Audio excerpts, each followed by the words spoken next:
Okay, so today we are going to be talking about the second section of Unit 7 in your textbook. So we finished up memory and everything related to memory last week, and now we are going to be looking at cognitive problem solving and the different ways that we solve problems, and also some of the barriers to problem solving that we encounter on a pretty regular basis.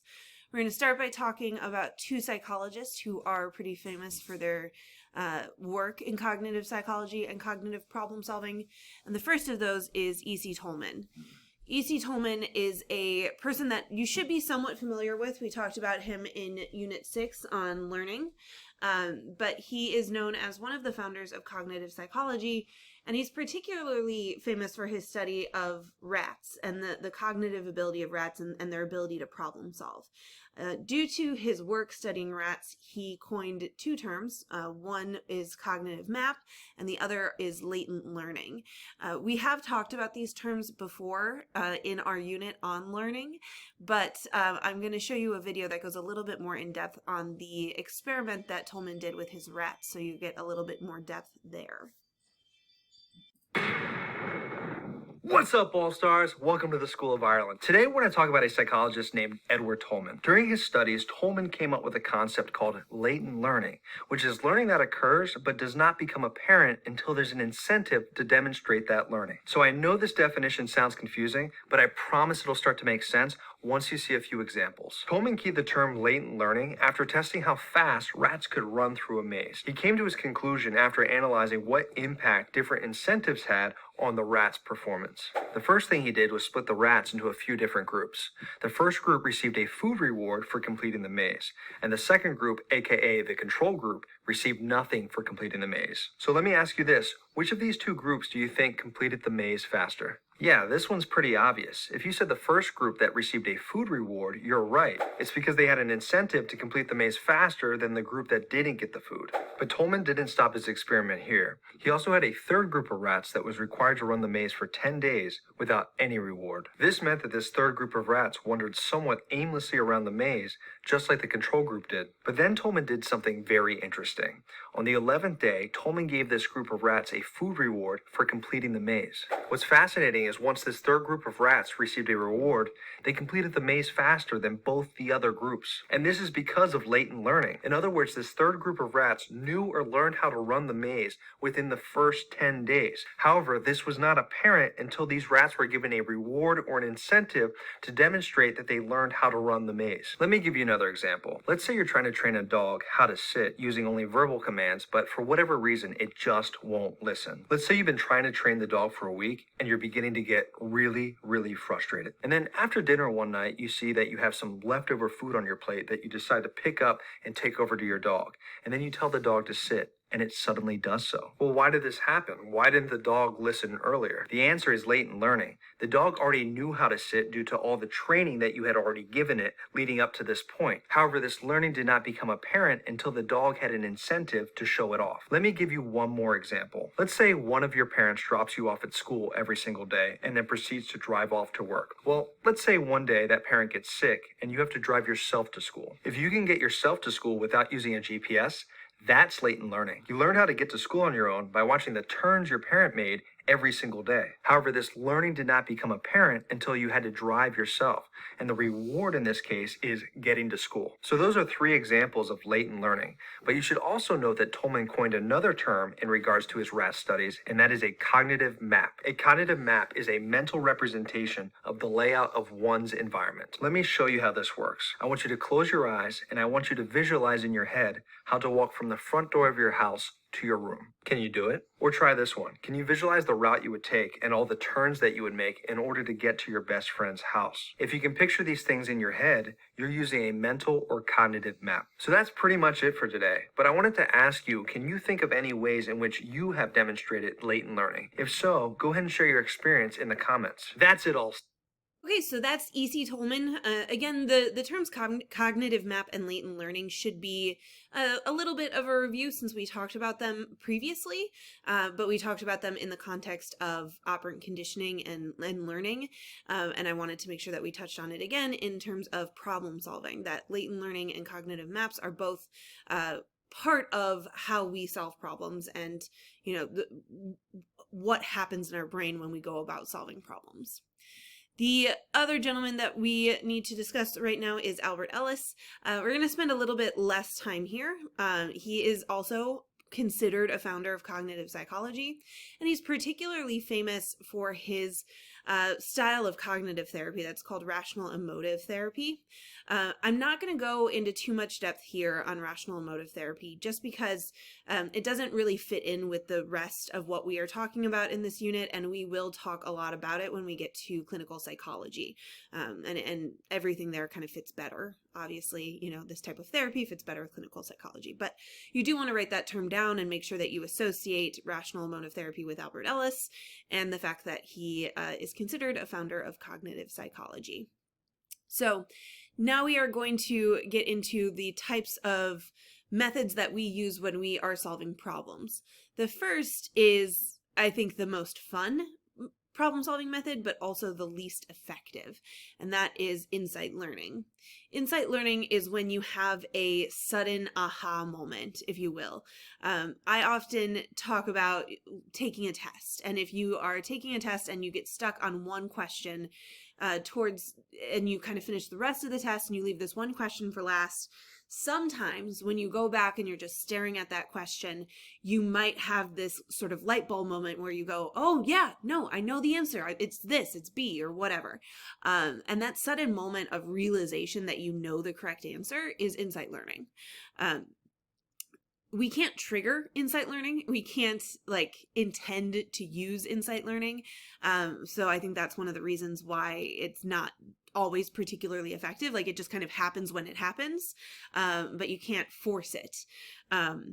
We do know that in patients who were hooked up to an fMRI machine and then, given riddles or problems to solve to try and trigger that moment of insight, if and when they experienced insight learning, we saw that there was a pretty significant burst of activity in the right temporal lobe, and that is what we think is responsible for the insight. We don't know exactly, what it is or what it's doing yet. That's something we have to continue to research, but we do connect it with insight learning.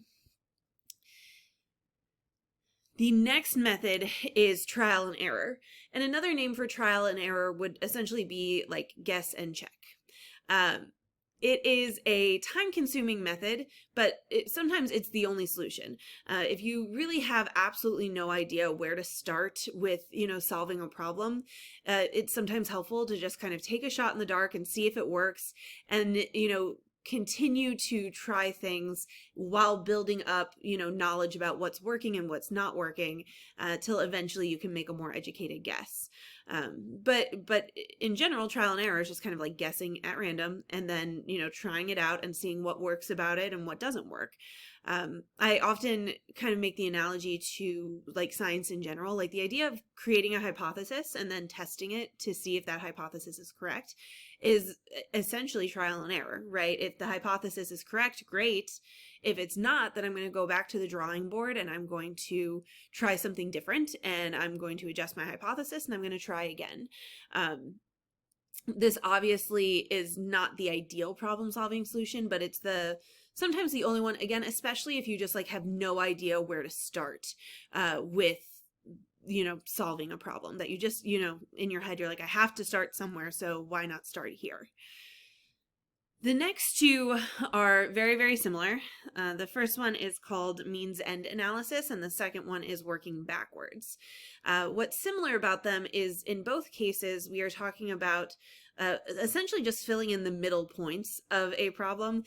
So in both means-end analysis and working backwards, you are given the starting point and the ending point. So if you think about getting from one place to another, that would be means-end analysis. So I often say, my house in Lake Zurich could be point A and Willis Tower down in Chicago could be point B. And using means-end analysis, all I have to do is fill in the blanks between my house in Lake Zurich and Willis Tower in Chicago to figure out the best way to get there. The only difference between means-end analysis and working backwards is where you start. So with means-end analysis, you start at point A and then fill in the blanks till you get to point B. In working backwards, you as the name suggests, start at the end. So you would start at point B, or in my example, Willis Tower, and you would work your way backwards to point A. This is honestly, I think, kind of a preference thing. Some people think it makes more logical sense to start at the beginning of a problem and work their way to the end. For some people, it's easier to start with where they need to be and kind of backtrack from there. Again, very, very similar types of problem solving strategies. The main difference between the two is whether you're starting at point A or point B. Okay, algorithm. This one's kind of interesting just because I see that students struggle with it a lot. Most of you are probably familiar with the word algorithm in the context of math or computer science or science in general, as a formula for getting the correct answer. And that is true. That is an example of an algorithm. However, the word algorithm does have a broader meaning. And generally speaking, an algorithm is simply a logical procedure for solving a problem that guarantees a correct solution if one exists. So if you think about the order of operations, I learned it in school as, please excuse my dear Aunt Sally. But if you follow that order of operations and you do your math correctly, you will always get the correct answer to a math problem using the order of operations. So true, that is an algorithm. But you can use algorithms in everyday life as well. It does not need to be math or science or, a search engine or something like that. So what I want you to keep in mind is that the word algorithm does have a broader meaning than just what applies to math and science. If we take a real life example, the one that I like to give is the idea of looking for something in a grocery store. If I am looking for something in a grocery store and I want to use an algorithm, I can start at aisle 1 and walk up and down aisle 1, looking at every shelf on both the right and left side of me. And then I can move to aisle 2 and do the same thing, and then aisle 3 and aisle 4. And eventually, if the item I'm looking for is somewhere in those shelves, I will find it. That is an algorithm. It is going to guarantee a correct solution because I'm following a very specific set of rules. The reason most of the time we apply it to math and science in our heads is because we don't typically use algorithms in our everyday life. We tend to want something that is quicker, something that will, get us the answer faster. So in our regular life, we tend to use heuristics. And heuristics are essentially like rules of thumb. They are general rules that we can apply to most situations, and a good portion of the time when we apply that rule, we can get the outcome that we're looking for. However, the main difference between a heuristic and an algorithm is that heuristics are not foolproof. They definitely simplify problem solving, and they often work, which is why we like them. We like simple and we like getting the correct answer. But they're not foolproof. You can get the wrong answer. You can make incorrect judgments or solve problems incorrectly. You're just doing so quicker than with an algorithm. There are 3 major types of heuristics that you need to be familiar with: the representativeness heuristic, the availability heuristic, and the anchoring heuristic. So we're going to go over each of those 3 right now. So the first heuristic we're going to talk about is the availability heuristic. This is sometimes also called availability bias. And this heuristic works by acting on your memory. So if I were to ask you to estimate how often something happens, you would make your guess based on how many memories you have of that thing happening. So if I were to ask you to estimate how often your friend forgets, their lunch money or something like that, you would think about, okay, how many times can I remember in recent history that my friend forgot her lunch money? And then you would make your estimation based on that. this can be useful if, we're talking about something that you do encounter on a regular basis, but it also creates situations where we might overestimate something because it's overrepresented in our memory, or we might underestimate something because it's not very available in our memory. So I want to show you a SciShow video that kind of explores this idea of like how available information is and what that does to our like estimation of, in this case, like risk or how scary something is. Tons of people are afraid of sharks, which is really a bummer because sharks are awesome, amazing, totally incredible, and so fascinating. And also, they're not very likely to hurt you. Of the tens of thousands of people that go in the water, sharks only kill around one person per year on average. And often that's because they're provoked or make a mistake. Cows, on the other hand, kill about 20 people a year on average. And not many of us are afraid of them. So why is our fear so misguided? Why are so many people afraid of sharks and airplanes and other things that aren't actually that dangerous? It comes down to the way our brains deal with risk. When you start assessing whether something is risky, your brain doesn't jump into logic and statistics mode. Instead, the first stop for sensory information is the brain's emotion center, the amygdala. Eventually, that info does get processed by higher level areas like the prefrontal cortex. But even then, when there's a mismatch between emotion and logic, emotion usually wins. And ultimately, that means our brains are prone to a number of biases. Some of them aren't that surprising, especially when it comes to certain fears. Like there's one called availability bias, which is when things that come to mind more easily are judged to happen more often, especially if you have strong emotions about that thing. This bias pops up all the time when it comes to sharks. Like when you see these animals on TV or in a movie, they're rarely being majestic and minding their own business, sharking around. No, they're usually in the middle of attacking someone. So if that's the first thing that comes to mind when you picture a shark, you might believe these attacks are super common, even though they're not. Besides availability bias, there's also a concept known as dread risk. This says that the greater potential something has for harm, the riskier you perceive it to be. So since sharks are fearsome predators and could really hurt you, you might start to think that being around one at all is super risky, even though it probably doesn't want anything to do with you. These biases are pretty intuitive, but there's another big factor that might come into play here, and it's less obvious. It's that sharks are unpredictable. This idea comes from something called the cognitive vulnerability model. It's a tested model that says that people are more afraid of things they perceive as unpredictable, uncontrollable, and dangerous. And when you think of sharks, yeah, this makes sense. Historically, sharks and humans haven't been around each other a lot, especially when you think in geological timescales. So sharks can seem hard to predict just because they're so different from us. And the fact that shark encounters are so rare makes those events harder to predict too. A lack of control is also a big factor in this model, both when it comes to controlling the hazard and controlling your response to it. And again, this tracks. Like, you're probably fine if you see a shark in an aquarium because the enclosure keeps the situation controlled.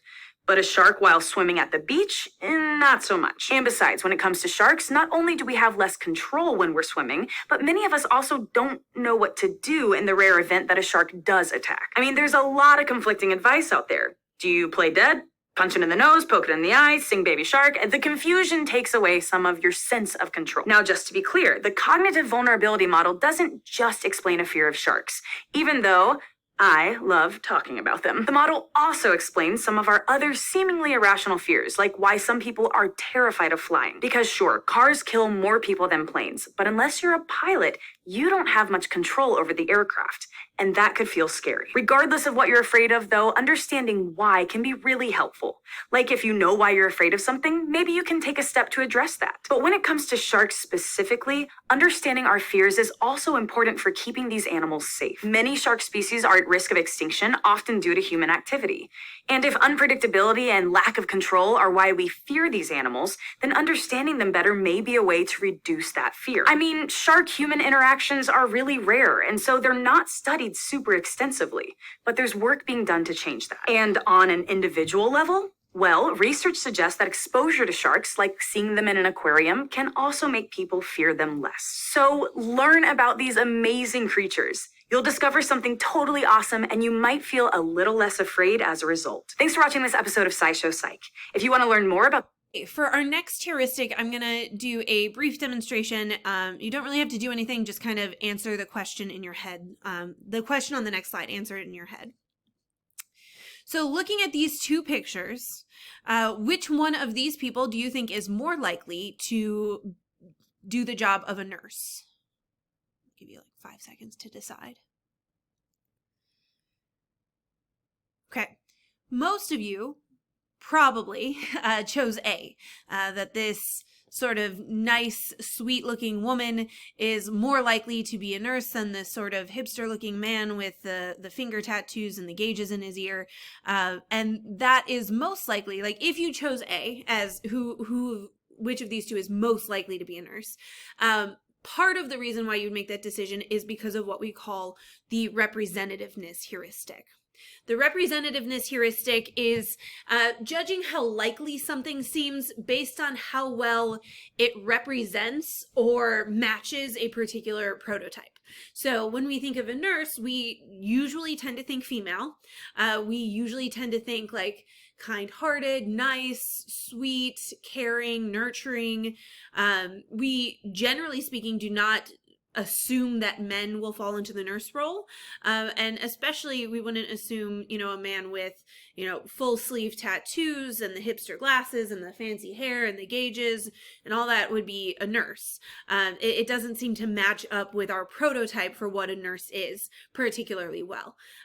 So the representativeness heuristic with anything with, people, but animals, problems, classes, etc., it's about judging what you know to be true about the thing you're trying to make a judgment about, and then figuring out how closely this new thing represents what you know to be true. Usually at this point, I will have a couple of students raise their hand and say, Mrs. Guther, this sounds a lot like stereotyping.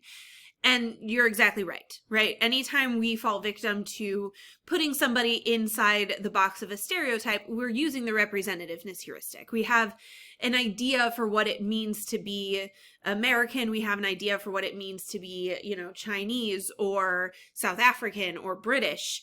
And when we meet somebody from one of those cultures, we do try to fit them into what we know to be true about those cultures. So when we meet somebody from England, we think about what we know about people from England, and then we try to figure out how closely this person represents somebody from England in our mind.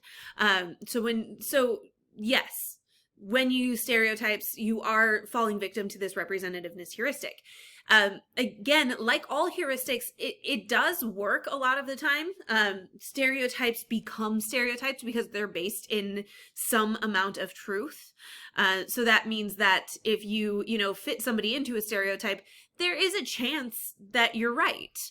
There is a chance that they do fit that stereotype of what it means to be a nurse or what it means to be, a musician or an actor or whatever. But there's just as much of a chance that they are nothing like the stereotype and that they don't fit in at all, and that you are making judgments based on this representativeness heuristic without really taking the time, sort of in an algorithm manner to get to know that this person or this thing or this problem and make decisions based on your actual knowledge. Then I do have one more demonstration for you, similar to the last one. I want you to look at these two cars. On one side, we have a brand new 2021 Toyota Corolla that retails for about $25,000. And if you are a car person, I did more research than I intended to find a fancy car.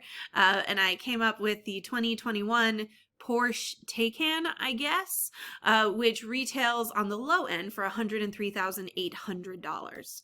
So let's assume you have these two cars, again, both 2021s. And now what I want you to think about is 3 years from now. So, in 2024, these owners are maybe thinking to sell their car. They have maintained the car well. They've done oil changes. They've, rotated the tires. They've done all the things you're supposed to do. Each car has 40,000 miles on it.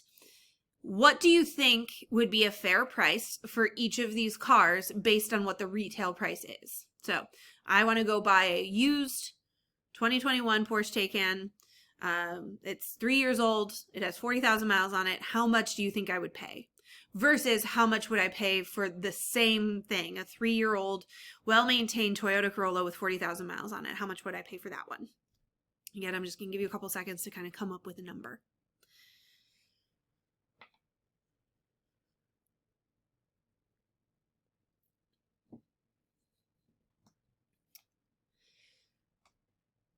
Okay. Now, not being in class and being able to ask you guys what your prices are, I'm going to assume that you think that the used car price for the Porsche is much higher than the used car price for the Toyota Corolla. Maybe you think the Toyota Corolla would go for maybe $10,000 to $15,000 after 3 years with 40,000 miles on it. And maybe you think the Porsche would go for, I don't know, like $80,000 after 3 years with 40,000 miles. The reason that your used car prices are so drastically different, again, is due in part to what we call the anchoring heuristic. So the anchoring heuristic is making a judgment based on existing information. In the case of the demonstration above, the existing information was the retail price of the car. So I gave you an anchor. I told you a brand new Toyota Corolla should be about $25,000. That's your anchor for that. And I told you a brand new Porsche should be about $103,000, and that was your anchor for that. Now that you have an anchor, when I ask you to make a judgment, how much would this car go for used with 40,000 miles on it? You are going to think about your anchor number, either $25,000 or $103,800, and you are going to make judgments based on that number. Okay, so again, you're definitely going to estimate that the Toyota Corolla is worth significantly less than the Porsche because the anchor price for the Porsche was so much higher. Okay. If I told you that the anchor price for the Toyota Corolla was $50,000 and the anchor price for the Porsche was $80,000, then probably your used car prices would have been much closer together because your anchors were closer together. You have 50,000 compared to 80,000 instead of 25,000 and 103,000, which are wildly different anchors. So this comes into play anytime we're trying to estimate the probability of events or estimate the probability of something happening, and especially if you've been given a specific piece of information. So again, another example, if I were to tell you that last year there were 60 hurricanes in the Atlantic Ocean, and then I asked you to estimate how many hurricanes there would be this year, you would probably give me a number somewhere in the 50 to 70 range. You would anchor around that 60 number. If I told you that last year there were 250 hurricanes in the Atlantic Ocean and asked you to estimate how many hurricanes there would be this year, your number would be significantly higher than 50 to 70. You might tell me that it's somewhere between 220 and 270. Right? Because the anchor has changed. This is especially true if you're not familiar, right? Like if you are a meteorologist who is very familiar with, how hurricane patterns work in the Atlantic Ocean, you might be able to call my bluff on, the fact that I made up the number 250. But when we don't have a good basis for knowledge and we are given an anchor number, we are going to make adjustments based on the anchor number, which can lead to making incorrect judgments if our anchor is incorrect. Once we're given a mental starting point, like we tend to adjust way too little also related to those things. Okay, so now that we're done with heuristics, we are going to talk about the different types of reasoning. The first type of reasoning we are going to talk about is deductive reasoning. Deductive reasoning occurs as a problem-solving technique when you move from a general principle to specific cases. So you move from like a general fact to a specific fact. Typically, in order to, deduce something or to use deductive reasoning, you need 2 or more premises and then you need a conclusion. In the case of deductive reasoning, if the premises you are given are true, the conclusion is always going to be true. And that's going to be different than inductive reasoning that we're going to talk about here in a second. So First thing with deductive reasoning, it moves from general to specific. And then more importantly, if we are discussing deductive reasoning, if your two premises are true, your conclusion will always, always be true. So I'm going to give you a couple of examples of what I mean here.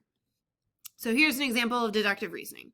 Your first premise is that South Korea is in Asia. That's a true premise. The second premise is the city of Seoul is in South Korea. Also true. Therefore, my conclusion that Seoul, the city of Seoul, is in Asia is also true, right? So both premise 1 and premise 1 are true. Therefore, I can deduct or deduce that Seoul is in Asia. So I move from a very general thing that South Korea is in Asia to a very specific thing. The city of Seoul is also located in Asia. We have another one. All men are mortal. Socrates is a man. So both of those are true. That means that Socrates must be a mortal also. Okay. And then finally, all things that have a motor need oil. Cars have motors. Therefore, cars need oil. Again, our first two premises are true. Therefore, our conclusion will be true. And that's, again, always the case with deductive reasoning. Inductive reasoning is the opposite and doesn't necessarily have to be correct. So with inductive reasoning, again, it's the opposite of deductive. So we move from specific cases to more general principles. This tends to be a little bit looser in terms of thinking. It's going, again, from something little to something really big. So as we generalize out and we get bigger and bigger in our reasoning, we become more prone to errors. So again, deductive reasoning, if your two premises are true, your conclusion is always going to be true. That's not the case in inductive reasoning because, again, as you get more general, you're more prone to errors. That being said, much of human reasoning is inductive. We tend to use inductive over deductive reasoning just the same way that we tend to use heuristics over algorithms. We like to do things the hard way, basically. So here is an example of inductive reasoning. Spain and Portugal are near each other and have similar languages. That is true. That is a true premise. Sweden, Norway, and Denmark are near each other and also have similar languages. That is, again, also true. That's a true premise. The conclusion, however, therefore, all countries that are near each other have similar languages, is not true. Okay, there are lots of places where, living next to each other or countries are near each other and have very different languages. Mexico and the United States is a great example. Spanish is a Romance language and English is a Germanic language. They're very different origins. If you look in Asia, Japanese and Chinese, while, from our uneducated standpoint might look similar, especially in how they write their characters and things like that, are very, very different languages and how they're spoken, how things are pronounced, how the writing is written, stuff like that. So despite the fact that our two premises are true, we can't conclude that in every case that countries are near each other, that they are going to have similar languages. So again, inductive reasoning is much more prone to error. And then finally, dialectical reasoning is what we would more traditionally kind of think of as like critical thinking. This is where you look at opposing viewpoints, you make comparisons and, you contrast things, you cross-examine different ideas before coming to a conclusion. So this is probably the most complex form of reasoning, since you are going to be examining, as many different viewpoints as you can and determining what information fits together and what information doesn't. Again, people tend to like quick and easy, so we are more likely to use inductive reasoning than dialectical reasoning, but this type of reasoning is going to give you a better answer, a better outcome. Just because it's more complex, it takes deeper thought, it takes closer examination of facts and viewpoints and things like that before you come to a decision. Okay, so that concludes our section on types of problem solving, or ways that we go about solving problems. We are going to move on now into obstacles to problem solving.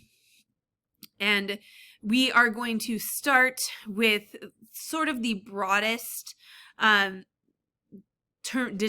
broadest term for an obstacle to problem solving, and that term is fixation.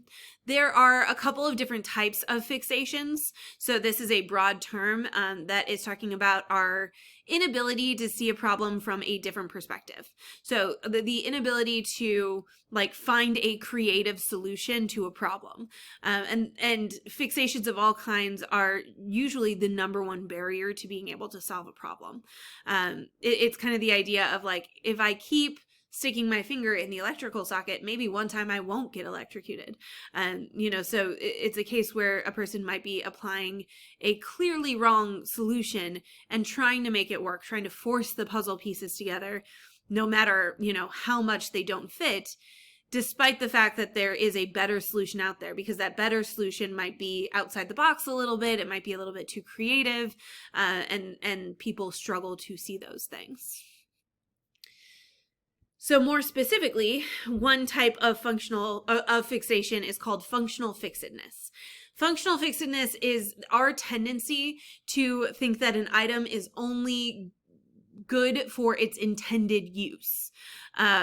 So for example, thinking that a brick can only be used as a brick, as a way to create a wall or a building structure, when in reality, a brick could be used as a hammer. It could be used as a defense mechanism. You could throw it at somebody.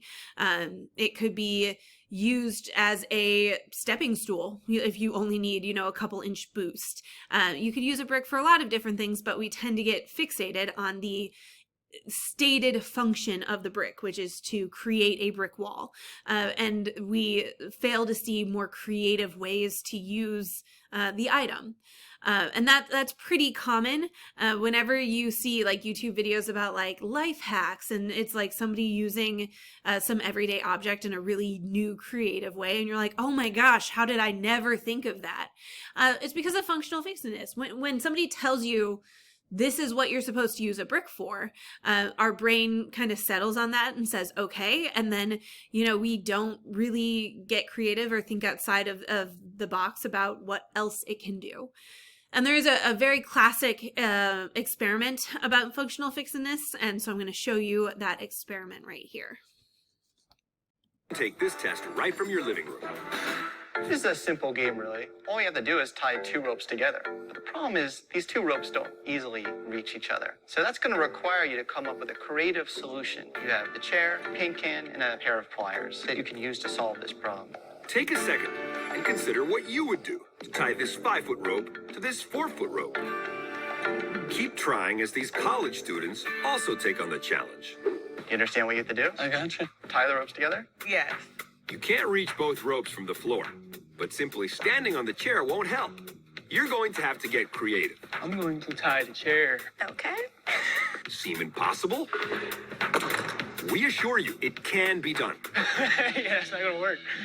Do you feel like giving up too? Well, before you do, let's find out what might be standing in your way. When you're trying to think of uses for the objects that are in the room, you have a hard time thinking of a use that you haven't encountered in your lifetime. You're not born knowing what a paint can is, but over time, you form associations, such as what a paint can looks like and how it works. Object association is an activity that takes place in a region of the temporal lobe. If we can prime people to think of a can of paint in a completely different way, it can really help us solve the problem instantly. So, how does this apply to the ropes challenge and the objects provided? First, you have to add weight to one rope to create a pendulum. What can you use for weight? Here's where that creative thinking comes in handy. You've gotten very close. You're very close. Swing the paint can pendulum. Then, while holding onto the other rope, stand on the chair and catch the pendulum as it swings in your direction. With the ends of the ropes now in close proximity, you can release the paint can and tie the ropes. Yeah! Okay. You got it! Yeah! Did it. Good job! That was not easy. Have you ever used a paint can as a pendulum before? No, I have not. Is it the first time? Yes, it is. I need to get in the gym. I did that.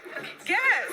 Congratulations on completing the Total Mental Fitness Challenge. The 2 ropes problem required your concentration to slow down and take in the details, and your mental flexibility to stretch and find a creative solution.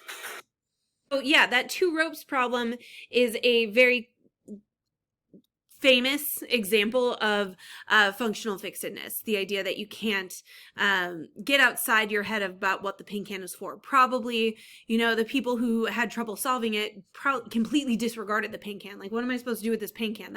That's nothing. And so then, they weren't able to solve the problem until maybe they were prompted with, like, think about the paint can, think about what it can do. The other type of fixation that we tend to fall victim to is called mental set. And that is the tendency to approach a problem the same way that we've approached it in the past. So if you've approached something in a way that was successful previously, we're going to want to approach a similar problem in the same way. And that can lead to us, like I said earlier with the broad definition of fixation, trying really hard to force puzzle pieces together that don't actually fit together. So, for example, if you previously, were in a regular level English class and you could type all of your papers the night before they were due and you never needed to study for a test and you did well in the class and you got A's, and then your teacher tells you that, you should be in AP English or you should be in honors English, and you say, okay. Probably when you initially start taking that class, you're going to approach it the same way you used to approach English. And because the problem is now slightly different, you're no longer in a regular level English class, you're in an honors or AP level, that approach isn't going to work. And you're going to experience significantly more failure as you go through that. And it might take you kind of a long time to change the way that you approach the class because you're so fixated on, well, this used to work. I used to get A's, so this used to be fine. And struggling to kind of come outside of that and figure out a new way to approach the problem. Okay, so finally we're going to talk about some other problems or other obstacles to problem solving. The first one of these is the framing effect. The framing effect is something we have talked about before. We talked about it in the context of surveys and how you choose to word questions when you are creating a survey. So the framing effect is when our decisions are influenced by the way a question is asked or the way information is presented.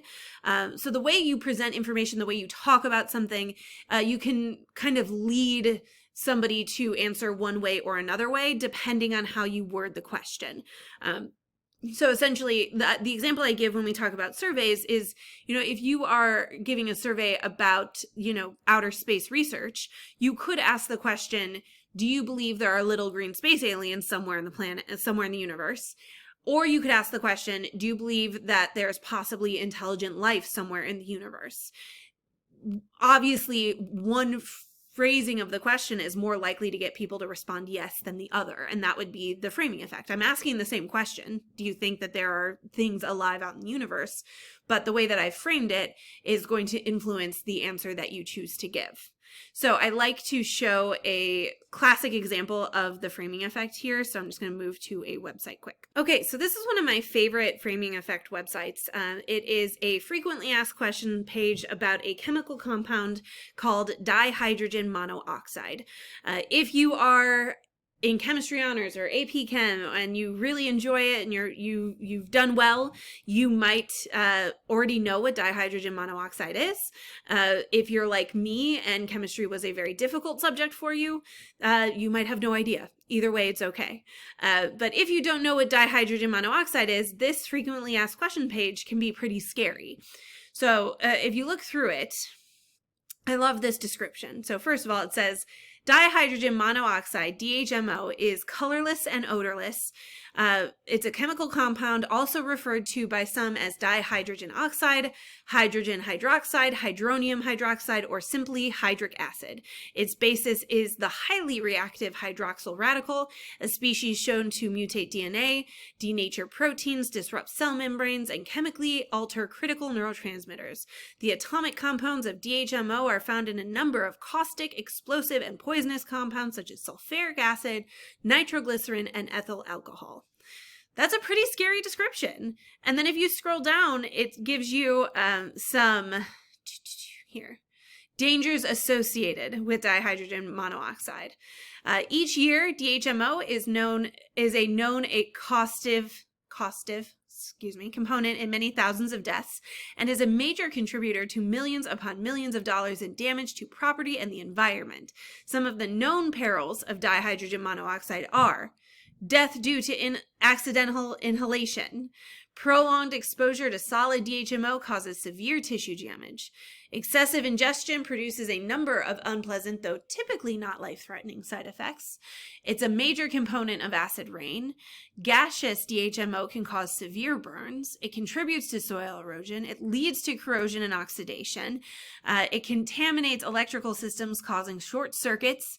Exposure to it decreases the effectiveness of automobile brakes. It's found in the biopsies of precancerous tumors and lesions. It's given to dogs that have been involved in recent deadly attacks. It's closely associated with killer cyclones in the U.S. Midwest and elsewhere, and in hurricanes, including the deadly storms in Florida, New Orleans, and other areas of the southeastern U.S. Thermal versions of DHMO are a suspected contributor to the El Nino weather effect. And it just goes on and on and on, listing all of these scary, dangerous things about DHMO. And it tries to get you to sign a petition to outlaw dihydrogen monoxide. And, you know, if you have no idea what this substance actually is, it's framed in such a way that it might truly frighten you, and you might want to sign this petition. But if you are, again, somebody who enjoys chemistry or did well in chemistry, then you already know that dihydrogen monoxide is just a really fancy name for water, H2O. Dihydrogen is 2 hydrogens and monoxide is 1 oxygen, H2O. And if you reread this knowing that they're talking about water, it reads completely differently. So I think, you know, one of my favorites is death due to accidental inhalation of water. I also really like that, you know, water is given to vicious dogs involved in recent deadly attacks. It's a major component of acid rain. Of course, it's water. So this is a really easy but clear example of the framing effect and how scary you can make something sound by using big words and, you know, deciding how you want to present your information. Next couple go together in terms of problem solving. So the first one is belief bias, which is our tendency to be influenced by what we believe to be true. So, you know, basically assessing facts from the lens of our personal beliefs. So this could be, you know, religious beliefs, political beliefs, moral beliefs, but we tend to accept, you know, information as true or valid when it conforms to our belief system, even if that information isn't logically valid. So this is a reason why somebody might believe something that isn't true factually, and why they might like really stick to that belief. A lot of times it's because it fits in with their belief system of how they perceive the world and how they perceive it to be true. A more like strident form of belief bias is belief perseverance. And belief perseverance is something that a lot of us have encountered, especially in the age of digital media and the ability to converse online. Belief perseverance is the tendency to continue to believe in something, even after you've received information that contradicts that belief. So, you know, anti-vaccination is a great example. You can present somebody with all kinds of research studies and statistics and true factual information about why vaccines are safe. But if a person who does not believe in vaccines has this belief perseverance problem, it doesn't matter how many logical facts you present them with. They are going to continue to believe that their information is correct, despite the fact that they've been presented with contradictory information. And that's like really kind of hard to wrap your mind around, that you could, you know, show somebody statistics and facts and research studies and they could say, I don't care, I still believe the opposite thing. But it is true. It is something we've found to be true quite often. And it has to do with you know, that belief system and what we're comfortable with. It also has to do with confirmation bias and overconfidence, which are terms I'm not going to spend too much time talking about right now, even though they're in your note guide, because we've talked about them a bunch in the past. So you've written those definitions down numerous times. And I'm going to end this with another SciShow video, one I really like, that is about why you can't win an argument on the internet, because that's really what this is about. Like, why is it that I can, present the most logical, factual argument as to why something is true, and somebody could, still disagree with me? And they're going to go into a lot of different things. This video goes into a lot of different things aside from belief perseverance that kind of adds to that idea of why you can't win an argument on the internet. Let's be honest. We all try to win arguments on the internet, even though we know it's pointless. Sometimes when you're scrolling through your Facebook or Twitter feed, bad opinions and misunderstandings just jump out at you, and you have to set your friends and followers straight. But if it seems like your impeccable logic is always met with hostility and digging in, well, that's exactly what's happening. Psychologists have put a lot of thought into how people argue, both online and off, and they've found plenty of reasons why people rarely change their minds. Part of the problem is that correcting someone can actually strengthen the memory and influence of their original belief, the one you think is clearly wrong.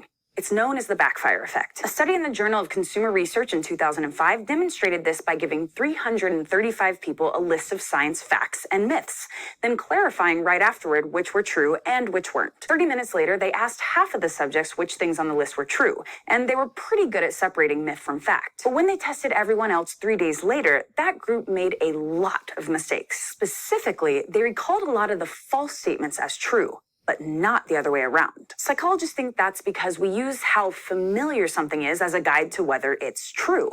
And all you need to do to make something familiar is to repeat it. This effect doesn't seem to always happen when people's false beliefs are corrected.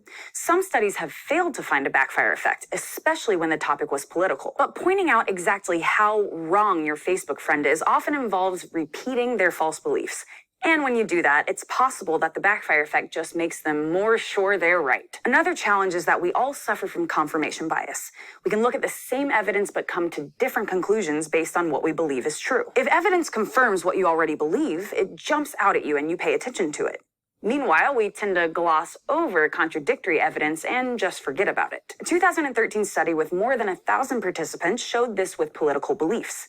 People were shown the results of a fictional study about gun violence and were asked whether the evidence supported gun control. But since the study was made up, the researchers made two versions. One in which the data were in support of control measures, and another where the data were flipped. When people were then asked whether the study they read supported gun control, the data barely made a difference. If the person supported gun control, they thought the data did too, and vice versa. Ironically, the researchers found that being better at math made this effect worse. You'd think people with better math skills would be more likely to interpret the data objectively, but instead, they tended to recalculate the information in their heads in a way that justified their existing belief. So even if you've got some super solid evidence in support of your position, showing it to those who disagree might actually lead them to the opposite conclusion. But if, despite all of this, you still find yourself thinking that you just have to try to change someone's mind because, dang it, they are wrong on the internet, there is some good news.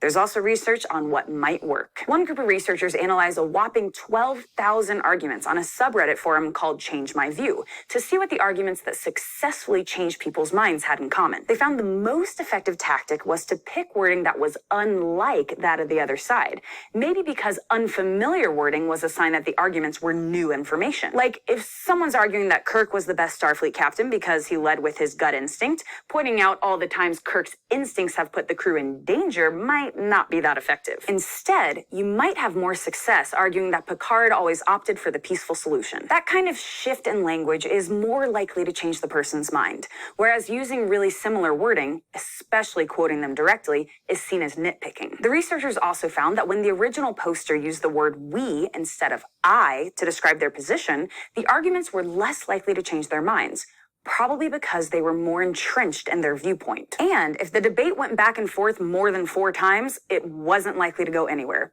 So if you are still arguing on that thread from weeks ago, you might just want to walk away. Even with the more successful tactics, though, very few people were convinced to change their minds. And a lot of people are going to this forum because they say they're open to change. So no matter how strong your arguments are, it's probably worth picking your battles. Don't get too discouraged when you can't change the other person's mind. We're just wired that way. And remember, all of this applies to you too. So every once in a while, you might want to stop and reevaluate the positions that get you so fired up, because some of those arguments might not be as strong as you think they are. Thanks for watching this episode of Psych. Okay, so I think that video is a good place to kind of wrap up everything that we've been talking about. She did talk a little bit about both confirmation and overconfidence, which I did not go too in-depth on, and then kind of explores the different ways that belief perseverance can, cause you to really stick to your guns, even if you've been presented with alternate or actual factual information. As always, if you have any questions or concerns, don't hesitate to reach out, and have a wonderful day.